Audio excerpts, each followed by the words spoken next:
Kodėl politikoje reikia jaunimo? Iš tiesų pastebime tendenciją, kad dėja jauni žmonės mažai dalyvauja rinkimuose. Paskutiniuose prezidento rinkimuose dalyvavo tik kone 45% jaunų žmonių. Nuo jūsų priklauso mūsų šalies ateitis ir perspektyva. Ar mes norime, kad mūsų šalis būtų atsilikęs, kaip dabar kartais atrodo Europos užkampis, sekantis Orbano, jeigu dar ne Putino pavyzdžių?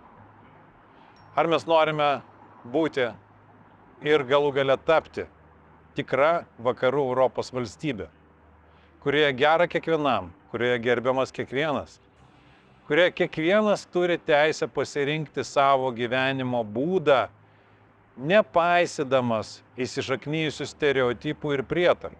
Pavyzdžiui, kasgi kitas, jeigu ne jūs, galite pakovoti už žmogaus teises? Prieš diskriminaciją, lyties, seksualinės orientacijos, lytinės tapatybės ir daugeliu kitų pagrindų.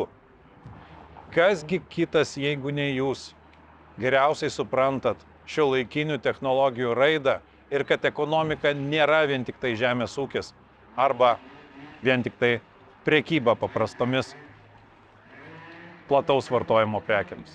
Taigi eikite į rinkimus, imkite valdžią į savo rankas. Gegužės 12 rinkite savo prezidentą. Kitaip pasirinkimą už jūs eilinį kartą padarys kiti.